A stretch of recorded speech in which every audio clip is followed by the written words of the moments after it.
Olá, hoje nós vamos ver alguns exemplos sobre inovação que acontecem no ambiente universitário. Como eu havia dito na última aula, a inovação no ambiente universitário, ela ocorre porque aqui se trabalha praticamente com ideias e, de preferência, ideias novas. E, em alguns dos casos, essas ideias levam a resultados que acabam sendo de grande proveito para a tecnologia, para produtos. E é por isso que a universidade é considerada um terreno fértil para a realização de inovação tecnológica.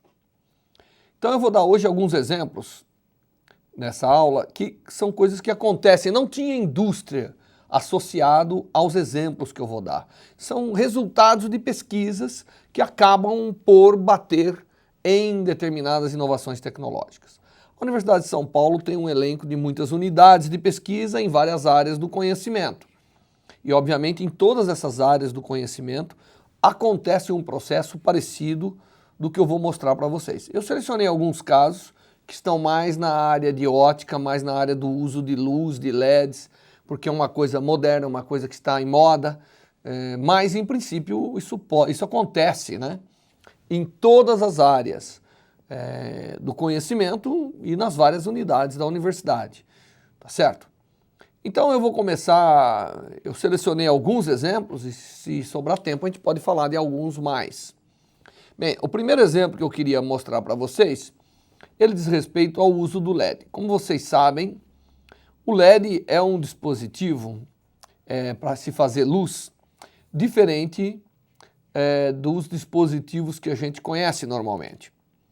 Então você tem a lâmpada incandescente, que é um filamento que é bastante aquecido. Às vezes ele é tão aquecido, o filamento da lâmpada, que produz luz branca, né? Eu tenho até que colocar um gás lá dentro para evitar que esse filamento se evapore. Isso é o caso das chamadas lâmpadas halógenas, que são de muito uso em praticamente todas as áreas que nós temos hoje, de projeção, de equipamentos ópticos na área médica e assim por diante.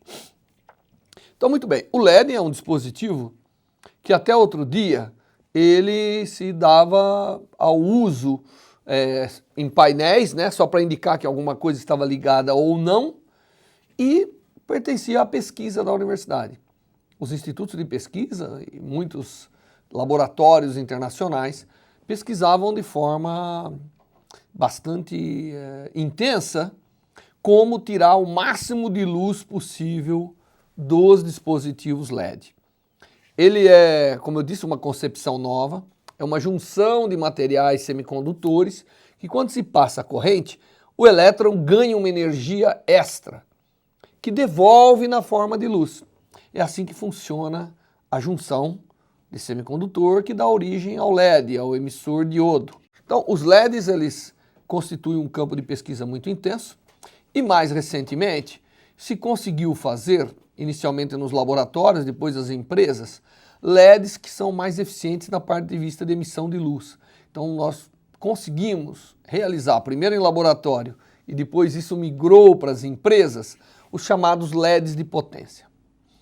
Bom, e aí todo mundo que trabalha com ótica começou a trabalhar com esses LEDs no sentido de ter uma fonte de luz que não é um laser, porque o laser tem um princípio de geração de luz um pouco diferente, mas o LED é um elemento melhor do que uma lâmpada incandescente ou uma lâmpada fluorescente para usos em diversas aplicações, inclusive espectroscopia, que é uma área analítica da física, da química.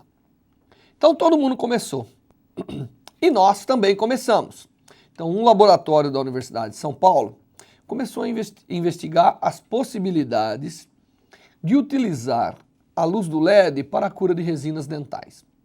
Como você sabe, eu não sei se você sabe, quando você vai no dentista, ele pega aquela luz azul para curar a sua resina, aquilo é uma fotorreação que é proporcionada. Então ele coloca a resina ainda numa forma monomérica, vamos dizer, ela é uma pasta de moléculas, mas quando a luz vem, ela é capaz de causar os crosslink, formando uma resina rígida. formando um corpo rígido, que é exatamente a obturação do dente. Normalmente se usa lâmpadas halógenas para isso. Só que as lâmpadas halógenas, elas são grandes, elas são inconvenientes pela quantidade de calor que elas geram e são inconvenientes pelo fato que para ter a luz que você precisa gerar uma quantidade de luz enorme para tirar dali a fatia de luz na cor correta para promover a cura da resina.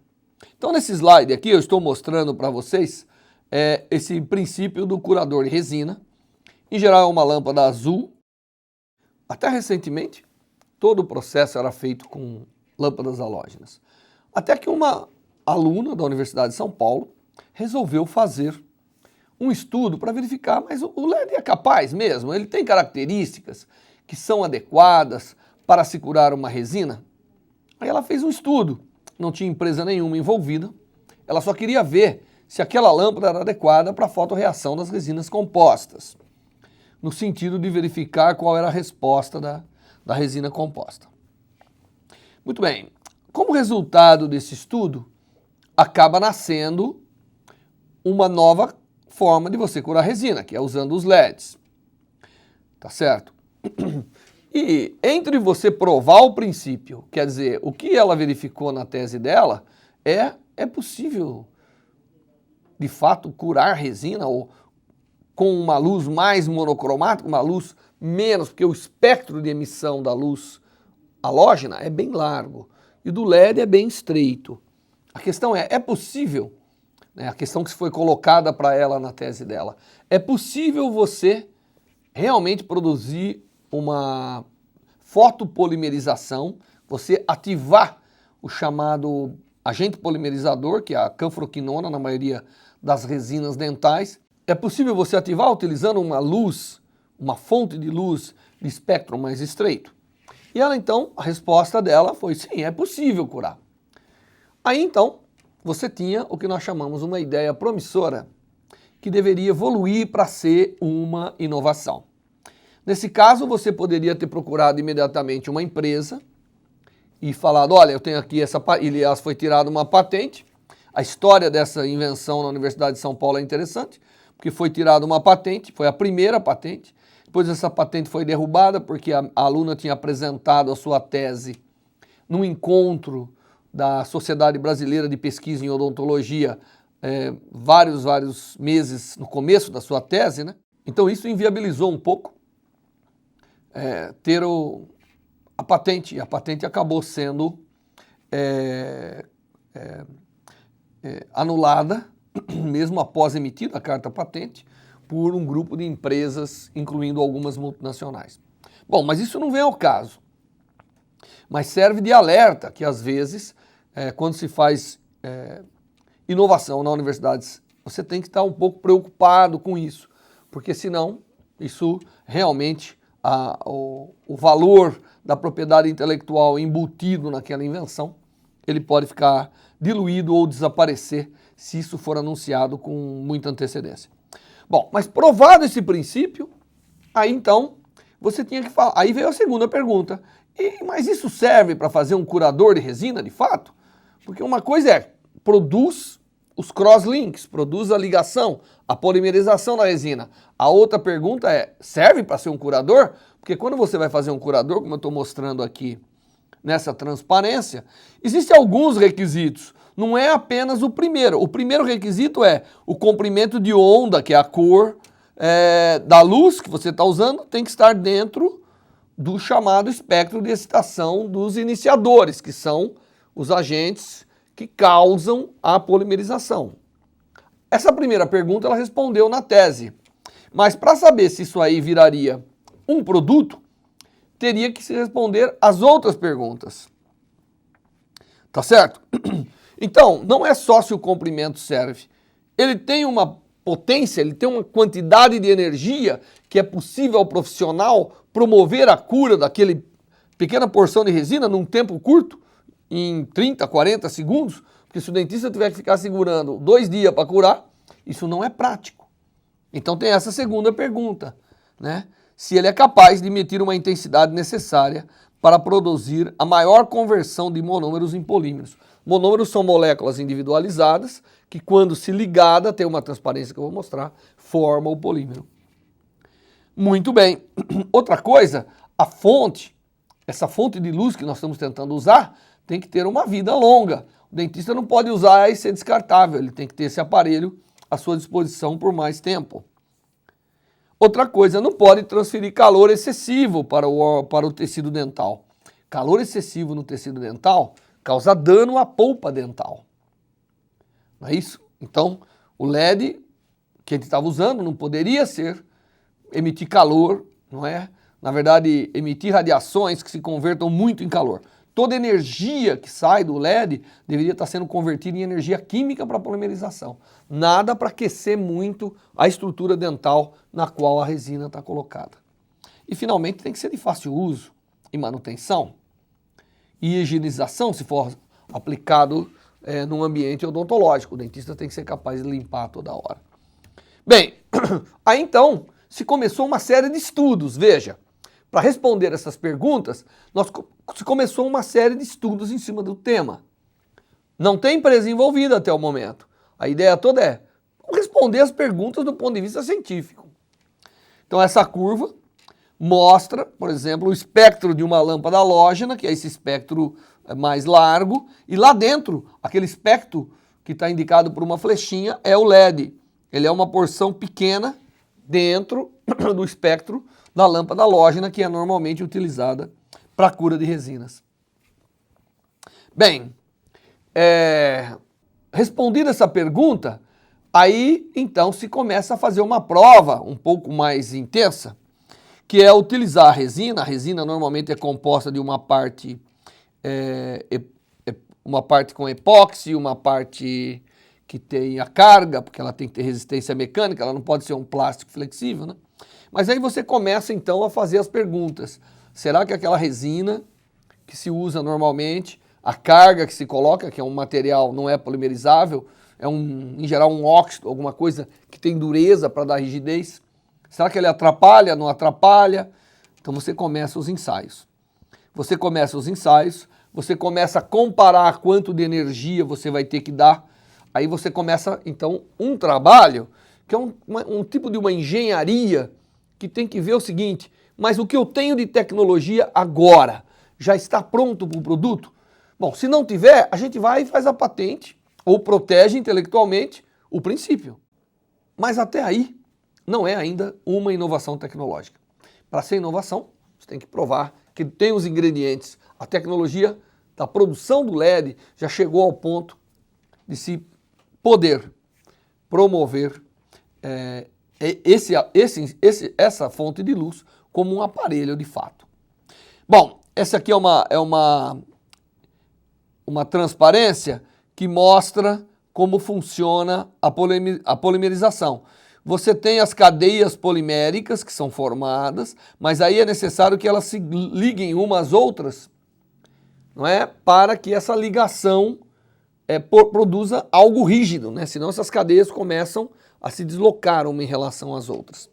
Então, essa inclusive é uma pergunta que você tem que fazer. Quanto de monômeros você converte em polímero? Quanto que as cadeias estão ligadas? Então, aí começa uma série de perguntas que são feitas, como que eu estou mostrando, e aí então você começa a fazer estudos. E esses estudos acabam gerando artigos, acabam gerando patentes, acabam gerando todos os ingredientes necessários para que esse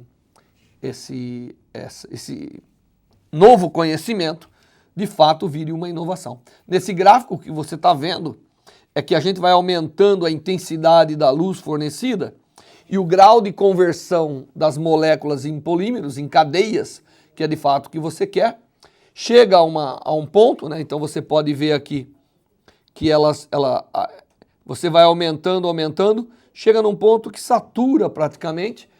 Então você acaba determinando aqui que intensidade vale a pena usar, porque acima disso não faz sentido, porque não vai converter, não vai causar mais polimerização.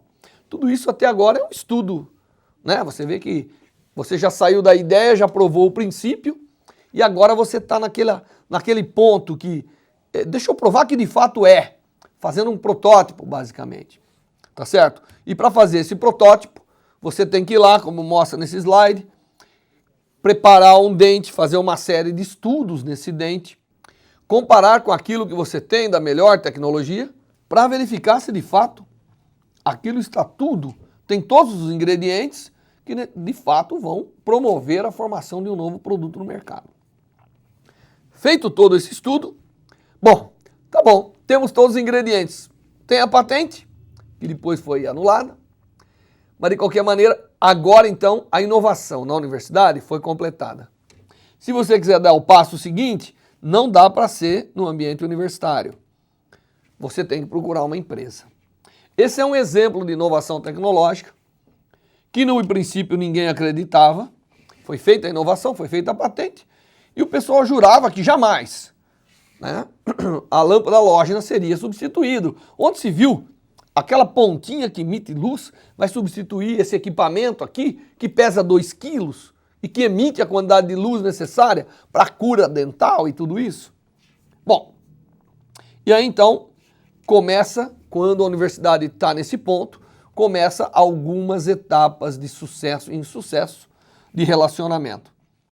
O primeiro polimerizador de resinas à base de LED do mundo foi fabricado no Brasil, com o apoio da Universidade de São Paulo, com o conhecimento adquirido pela Universidade de São Paulo por uma empresa que decidiu se aventurar um pouquinho, quem sabe, fazer um produto que poderia eventualmente ser uma coisa ou não. Tá certo? Então, esse aparelho que você viu, hoje ele é relíquia, peça de museu. Este equipamento estava, na verdade, na borda da tecnologia capaz de produzir o produto. Mas foi possível. E hoje uma peça que não é mais utilizada, porque a tecnologia evoluiu tanto que você consegue coisas muito mais eficientes. Mas é assim que a tecnologia chegou para fora. Como a patente foi anulada, obviamente a universidade não pôde discutir nenhum princípio, o que foi uma grande pena, porque o Brasil poderia ser o detentor de um produto que hoje se fabrica mais de 30 mil unidades por mês em todo o mundo. E, obviamente, hoje você tem os asiáticos dominando a produção por questão de preço e tudo isso. E essa inovação é um exemplo de que ocorreu e virou domínio público. Qualquer um hoje pode fabricar um curador à base de LED com os princípios. Todas aquelas curvas, todos aqueles princípios que foram estudados, você pode usar e produzir o seu próprio produto. Bom, esse não é, na verdade, o único exemplo, mas essa tecnologia depois evoluiu. Eu peguei esse exemplo, mas daquela tecnologia evoluiu para outras, os descontaminadores bucais, que também é outro exemplo de inovação dentro da universidade. Mas essa, então, já encontra um ambiente mais propício e aí, então, começa convênios, etc. Então, já você consegue viabilizar a inovação de uma forma mais marcante. Mas deixa eu mostrar outro exemplo, que é um indicador de saída, ou saída de emergência, assim por diante, que não funciona com aquela lâmpada que está na porta. Funciona com uma projeção. Então, os estagiários de um certo laboratório notaram que se pega fogo, a pessoa não vê o sinal. É necessário ter indicativos. Então, se você projetar o sinal saída, a coluna de fumaça gera um indicador, porque ela espalha a luz. Então, você vê aquele facho de luz vermelha indicando para a porta. E lá está projetado saída. Tá certo? Então, utilizando esses princípios, o pessoal desenvolveu um aparelho bastante simples. Primeiro eles verificaram, é possível esse projetor estar está realmente espalhando numa coluna de fumaça? Viram que era. A maior parte do tipo de fumaça era capaz de indicar um facho, indicando a porta. Então você coloca o projetor numa certa distância, ele vai indicar um facho de luz na direção da porta. Então no sufoco, imagine um cinema, alguma coisa, você vai ter mais um indicativo, além daquele sinalzinho na porta. Ele é feito com... O pessoal teve que desenvolver lentes especiais, tudo isso que está nesse aparelho que você está vendo. tá certo?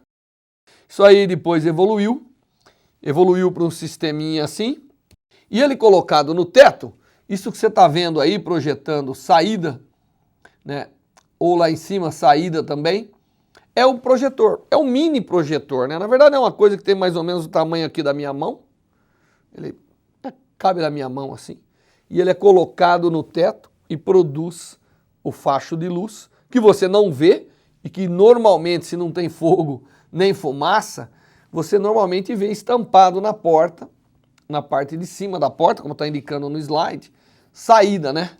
Exit. Mas, se por acaso aparecer uma fumaça, isso fica evidente. Inclusive, ele pode até ser um detetor, porque ele realmente, quando você tem qualquer fumaça, o espalhamento de luz ele é fantástico. Então você espalha a luz para todos os lados e um outro detetor poderia identificar ali a presença de um meio estranho no ar, que é um espalhador de luz, que no caso fumaça, e dá o sinal de alerta. Esse aparelho foi desenvolvido, apareceu uma empresa interessada na cidade de São Paulo, essa empresa pegou o aparelho, se mostrou interessado, levou para uma feira de inovação, ganhou o segundo lugar na feira de inovação para aparelhos de emergência, mas não levou adiante nem o compromisso com a universidade, que tem patente, nem o compromisso com fazer um aparelho dessa natureza e colocar no mercado. Mas é uma inovação que foi feita e que tem tudo para ser um sucesso. Ao contrário da inovação do curador de resina, que hoje é um sucesso a nível mundial, a gente pode até falar, pô, a gente poderia ganhar todos esses royalties, mas na verdade, entende, muitas empresas brasileiras empregaram muita gente e hoje é uma tecnologia disponível para os profissionais da área de odontologia muito melhor do que a lâmpada halógena. E é claro que com ele teve várias outras vertentes. Então, o benefício sempre existe. O benefício da inovação no ambiente universitário sempre existe. Nesse caso aí, pode ser que alguém vai fazer alguma coisa diferente. Ainda nessa linha de LEDs, obviamente, eles servem para iluminação. Então aí se começa um grande desenvolvimento, como é o caso que você está vendo, uma luminária de teto. Os próprios alunos que ajudaram a desenvolver essa sequência da parte de iluminação a LED, eles saíram e formaram uma empresa. Então é o caso do que a gente chama da spin-off. Então, o caso da iluminação a LED é um caso típico, onde os alunos ficaram, algumas coisas eles fizeram, alguma coisa saiu para fora da universidade, para empresas, mas aí eles chegaram e falaram, bom, nós temos todo esse know-how, nós temos todo esse desenvolvimento, por que nós não vamos abrir uma empresa?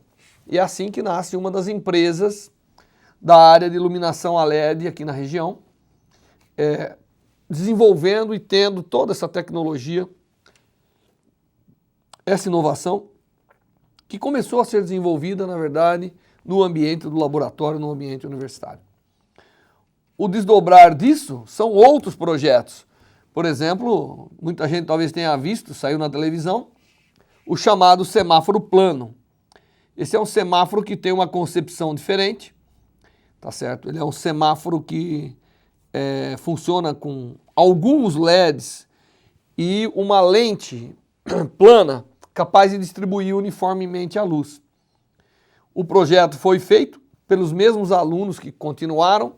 Esse projeto inicialmente estava dentro da universidade.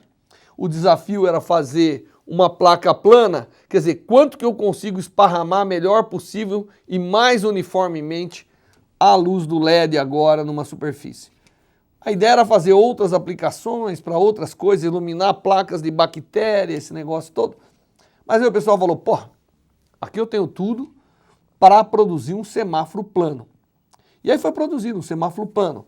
Cada bolacha dessa, que é uma lâmpada, tem um centímetro de espessura. Então você faz uma tábua, né, uma coisa plana, onde tem os 3 emissores, verde, amarelo, vermelho, e você pode montar da maneira que você quer. É interessante nesse caso que o consumo de energia é tão baixo que um conjunto de baterias, um pouco melhor do que a bateria de celular, é capaz de manter isso aqui funcionando por algumas horas. 1 hora certamente. Então isso inclusive foi lançado como uma ideia, né? Como ele é econômico, ele não dissipa muita energia, como uma ideia para uma situação de blackout. Imagine grandes cidades quando tem um blackout, a energia, né? A queda da energia, que cria um outro caos, que é o caos do tráfego, quando as lâmpadas, os sinaleiros, né? Os semáforos não funcionam adequadamente.